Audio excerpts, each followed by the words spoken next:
Naglasak. Glas. Naglas. Naglasak. Meteks. Glasno. Akcent. Teksa. Naglas. Naglas. Naglas. Naglasak. Glas. Glasno. Naglas. Naglasak. Naglas.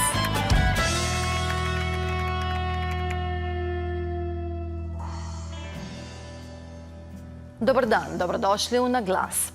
Komu se lahko pritožite, če zaradi mehkega č-ja v priimku ne dobite službe? Bo pa ta zagovornik zdaj kot inšpekcijski organ vendarle v vseh situacijah lahko reagiral? To je ključno, ne? Med priseljenci je kar nekaj pravnikov. Albanka Armenda Amiti je pred kratkim v samozaložbi izdala prvi slovensko-albanski pravni slovar.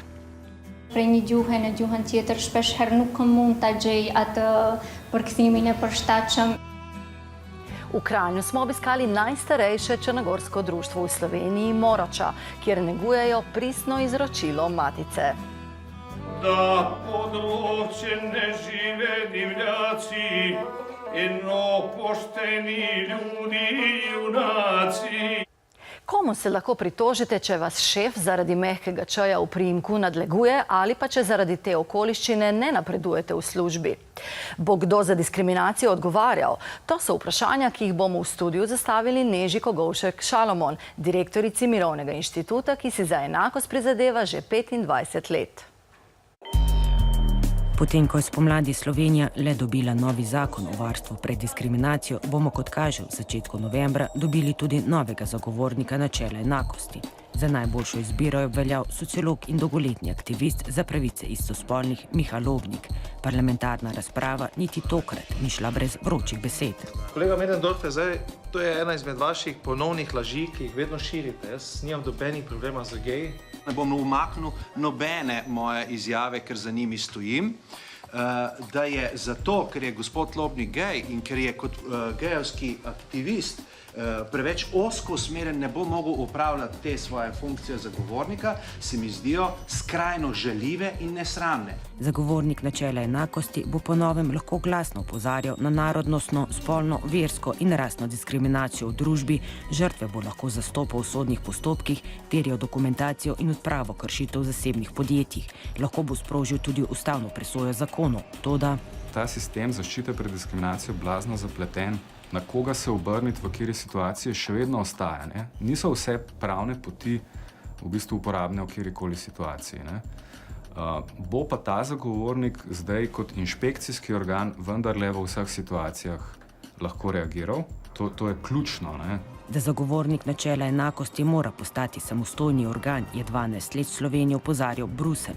Zadnjih 6 let je to počel tudi dosedanji zagovornik Boštjan Vertnik Šetinc, ki je kot pravnik v majhni pisarni pritličja Ministrstva za delo, družino in socialne zadeve oral ledino na tem področju in na leto prejemal od 60 do 100 prijav kršenja pravic. Eden najbolj zastrašujočih vidikov tega, kar sem jaz tukaj delal, je, da nekatere stvari niso prišle do mene.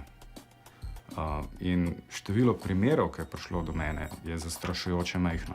In nov zagovornik? Zagotovo ne sme biti one man band, kot je bilo doslej, kajti en človek na takem položaju je premalo, rabi ekipo, zlasti pravnike, ki bodo pomagali, seveda tudi nekaj administrativnega kadra. Vlada bo novemu zagovorniku namenila 200 000 evrov iz proračuna in 3 strokovne sodelavce. In poglejmo tujino, v Franciji organizacijam za varovanje človekovih pravic namenjajo 11 milijonov evrov, v Belgiji 9 milijonov evrov, v sosednji Avstriji slaba 2 milijona in na Hrvaškem 1,5 milijona. Naprimer na Hrvaškem, ne vem, samo z invalidi se ukvarja 7-8 ljudi, s polom 12, to zdaj tako malo naštevam, pri ombudsmanu sedi še 10 ljudi samo na tej temi in tako naprej. Mislim, moramo se vprašati, ali je zdaj to neka endemični pojav, da v Sloveniji ni diskriminacije, ali pa s tem, da mislimo dovolj resno, ne? Zagovornik načela enakosti bo odprl svojo pisarno v roku 3 mesecev od izvolitve. V studiu zdaj pozdravljam direktorico Mirovnega inštituta, doktorico Nežo Kogovšek Šalomon. Lepo pozdravljeni, dobrodošli v studio. Torej, na koga se lahko ljudje, ki mislijo, da so diskriminirani na podlagi narodne pripadnosti, obrnejo in kaj lahko po novem pričakujejo? Torej, kot smo spoznali že v prispevku, je to ta organ zagovornik načela enakosti.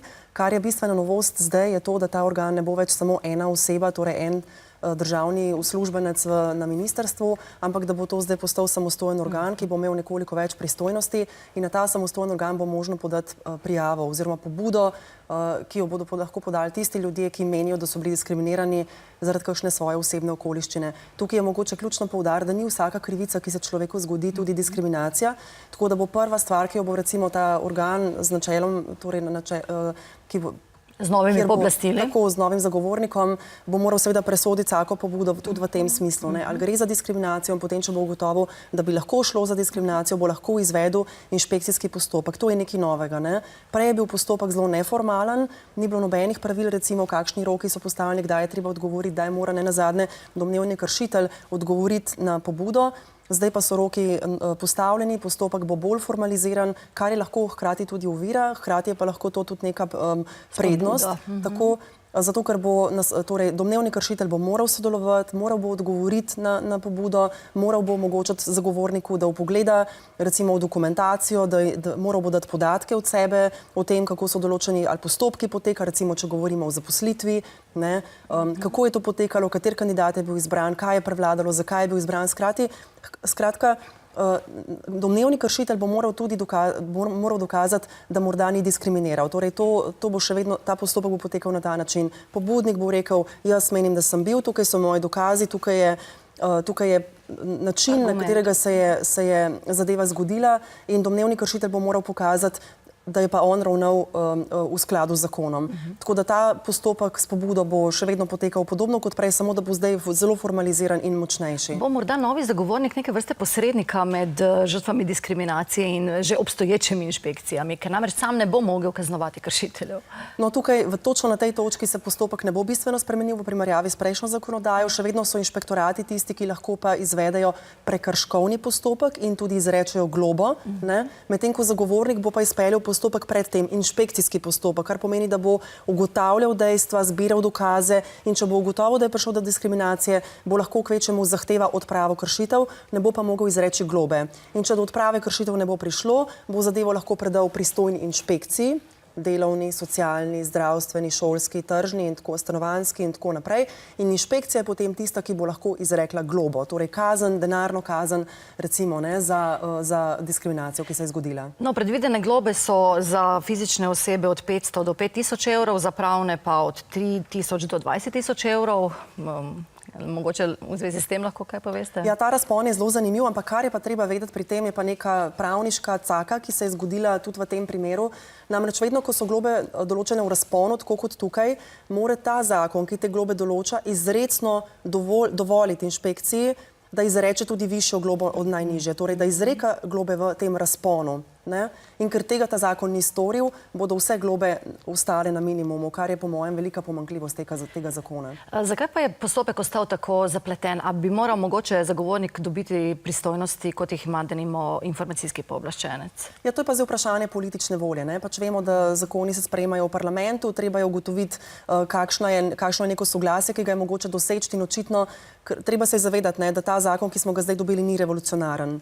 Gre za nekaj korakov naprej v primerjavi s starim zakonom, ki je to urejal. Kot vidimo, bo zdaj samostojen organ, bo malo več zaposlenih, prej je bila ena oseba, postopek bo malo močnejši, tudi neke dodatne pristojnosti je recimo zagovornik dobil, ampak še vedno bo to na nek način brezzobi tiger. Še vedno bo potreboval druge organe, da bo resnično lahko učinkovito ukrepal proti diskriminaciji. In očitno pač tukaj politika ni izbrala dovolj volje, da bi mu podelila nekoliko več pooblastil po zgledu recimo informacijskega pooblaščenca. Kaj pa sovražni govor?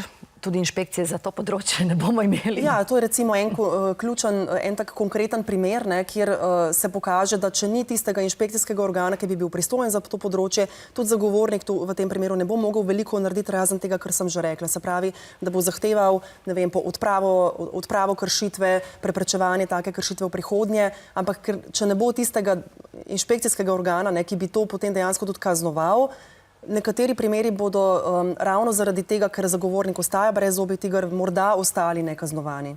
Kje je Slovenija v primerjavi s tujino, ko gre za boj proti diskriminaciji? Vidimo na grafiki tudi, da določene države, ki imajo manjši BDP od Slovenije, ki so revnejše, namenjajo bistveno več sredstev za boj proti diskriminaciji. Denimo, Črna Gora zaposluje 20 ljudi, ki imajo na voljo $500 000, Srbija ima 14 zaposlenih in 850 000 evrov proračuna.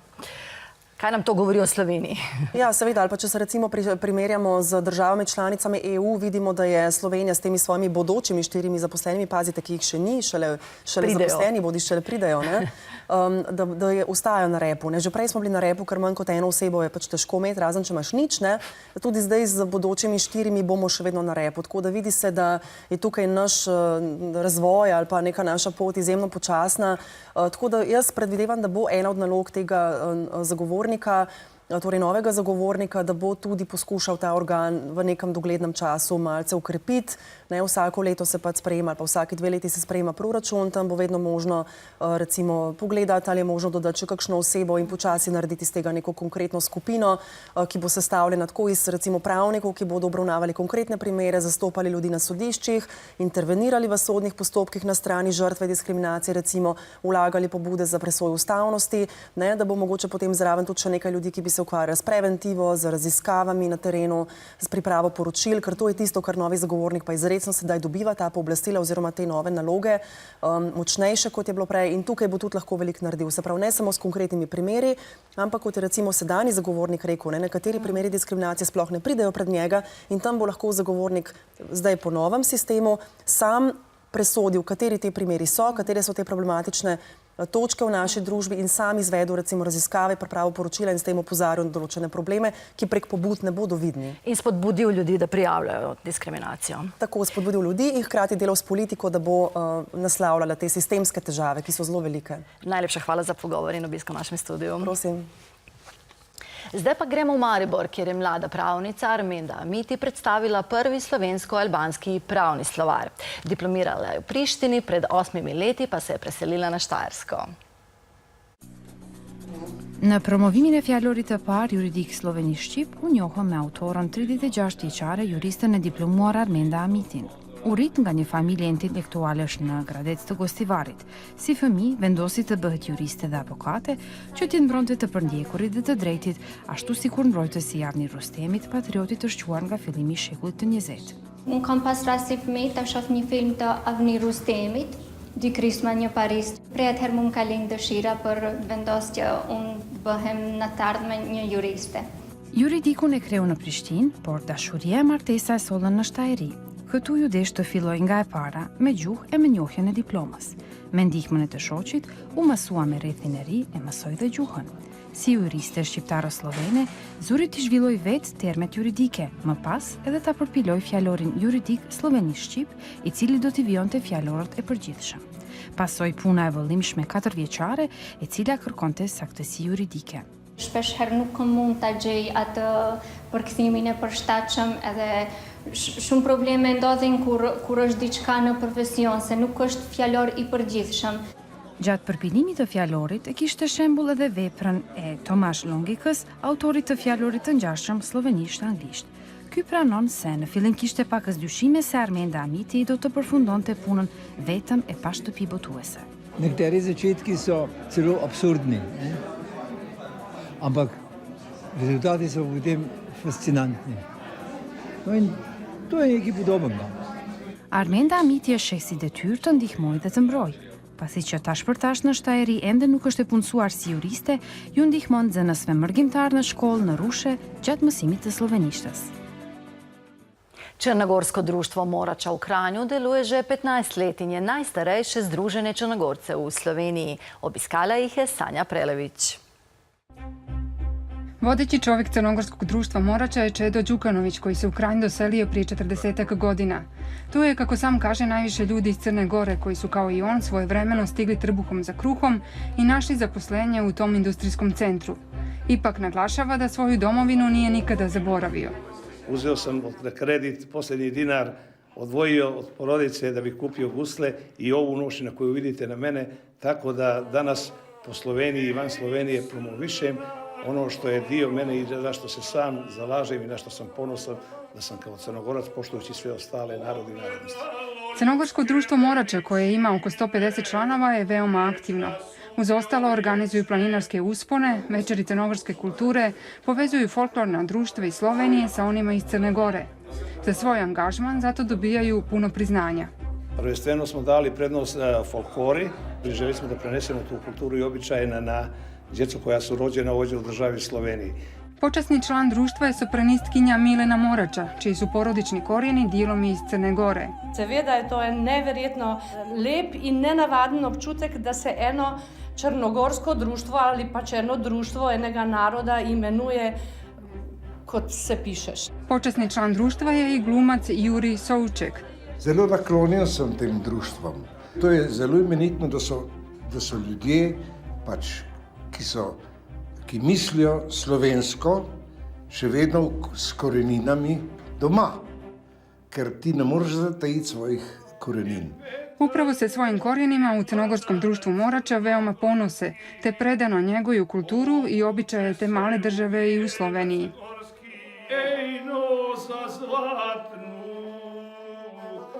Crnu Goru našu. To je bilo vse v današnji oddaji. Naslednjič bomo z vami spet čez 14 dni. Do takrat se beremo po MMC-ju in družbenih omrežjih. Lepo se imejte.